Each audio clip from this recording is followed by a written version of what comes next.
Psaume, chapitre 78. Récit des actions de Dieu pour Israël.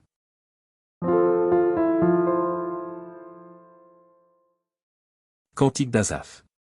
Mon peuple, écoute mes instructions. Prêtez l'oreille aux paroles de ma bouche. J'ouvre la bouche par des sentences, je publie la sagesse des temps anciens. Ce que nous avons entendu, ce que nous savons, ce que nos pères nous ont raconté. Nous ne le cacherons point à leurs enfants, nous dirons à la génération future les louanges de l'Éternel, et sa puissance, et les prodiges qu'il a opérés. Il a établi un témoignage en Jacob, il a mis une loi en Israël, et il a ordonné à nos pères de l'enseigner à leurs enfants. Pour qu'elle fût connue de la génération future, des enfants qui naîtraient, et que, devenus grands, ils en parlassent à leurs enfants. Afin qu'ils missent en Dieu leur confiance, qu'ils n'oubliassent pas les œuvres de Dieu, et qu'ils observassent ses commandements. Afin qu'ils ne fussent pas, comme leur père, une race indocile et rebelle, une race dont le cœur n'était pas ferme, et dont l'esprit n'était pas fidèle à Dieu. Les fils d'Éphraïm, armés et tirant de l'arc, tournèrent le dos le jour du combat. Ils ne gardèrent point l'alliance de Dieu, et ils refusèrent de marcher selon sa loi. Ils mirent en oubli ses œuvres, ses merveilles qu'il leur avait fait voir. Devant leur père il avait fait des prodiges, au pays d'Égypte, dans les campagnes de Tsoan. Il fendit la mer et leur ouvrit un passage, il fit dresser les eaux comme une muraille. Il les conduisit le jour par la nuée, et toute la nuit par un feu éclatant. Il fendit des rochers dans le désert, et il donna à boire comme des flots abondants. Du rocher il fit jaillir des sources, et couler des eaux comme des fleuves. Mais ils continuèrent à pécher contre lui, à se révolter contre le Très-Haut dans le désert. Ils tentèrent Dieu dans leur cœur, en demandant de la nourriture selon leurs désirs. Ils parlèrent contre Dieu, ils dirent, Dieu pourrait-il dresser une table dans le désert? Voici, il a frappé le rocher, et des eaux ont coulé, et des torrents se sont répandus, pourra-t-il aussi donner du pain, ou fournir de la viande à son peuple? L'Éternel entendit, et il fut irrité, un feu s'alluma contre Jacob, et la colère s'éleva contre Israël. Parce qu'ils ne crurent pas en Dieu, parce qu'ils n'eurent pas confiance dans son secours. Il commanda aux nuages d'en haut, et il ouvrit les portes des cieux.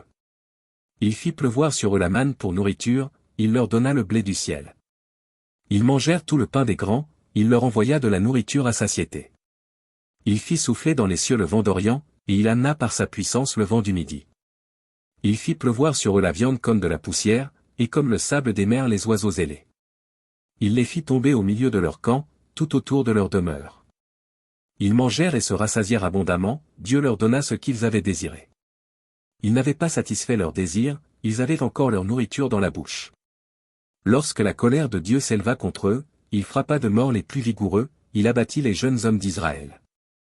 Malgré tout cela, ils continuèrent à pécher, et ne crurent point à ses prodiges.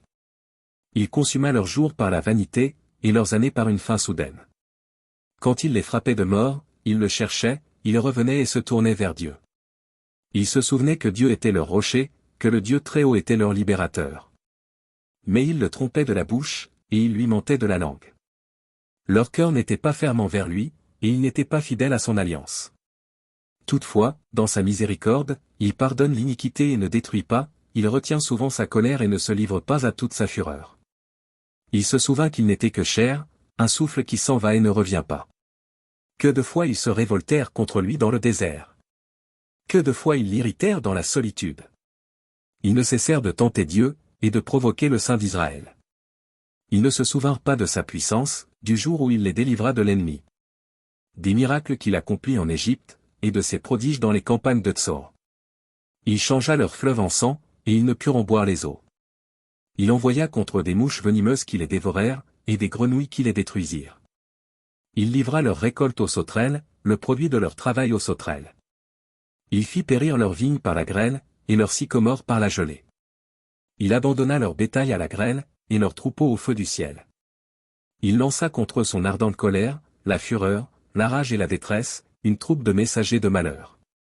Il donna libre cours à sa colère, il ne sauva pas leur âme de la mort, il livra leur vie à la mortalité.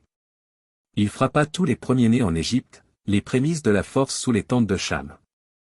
Il fit partir son peuple comme des brebis, il les conduisit comme un troupeau dans le désert. Il les dirigea sûrement, pour qu'ils fussent sans crainte, et la mer couvrit leurs ennemis. Il les amena vers sa frontière sainte, vers cette montagne que sa droite a acquise. Il chassa devant eux les nations, leur distribua le pays en héritage, et fit habiter dans leurs tentes les tribus d'Israël. Mais ils tentèrent le Dieu très haut et se révoltèrent contre lui, et ils n'observèrent point ses ordonnances. Ils s'éloignèrent et furent infidèles, comme leur père, ils tournèrent, comme un arc trompeur. Ils l'irritèrent par leur haut lieu, et ils excitèrent sa jalousie par leurs idoles. Dieu entendit, et il fut irrité, il repoussa fortement Israël. Il abandonna la demeure de Silo, la tente où il habitait parmi les hommes. Il livra sa gloire à la captivité, et sa majesté entre les mains de l'ennemi. Il mit son peuple à la merci du glaive, et il s'indigna contre son héritage. Le feu dévora ses jeunes hommes, et ses vierges ne furent pas célébrées. Ses sacrificateurs tombèrent par l'épée, et ses veuves ne pleurèrent pas. Le Seigneur s'éveilla comme celui qui a dormi, comme un héros qu'a subjugué le vin. Il frappa ses adversaires en fuite, il les couvrit d'un opprobre éternel. Cependant il rejeta la tente de Joseph, et il ne choisit point la tribu d'Éphraïm. Il préféra la tribu de Juda, la montagne de Sion qu'il aimait. Et il bâtit son sanctuaire comme les lieux élevés, comme la terre qu'il a fondée pour toujours. Il choisit David, son serviteur, et il le tira des bergeries. Il le prit derrière les brebis qui allaitent, pour lui faire paître Jacob, son peuple, et Israël, son héritage. Et David les dirigea avec un cœur intègre, et les conduisit avec des mains intelligentes.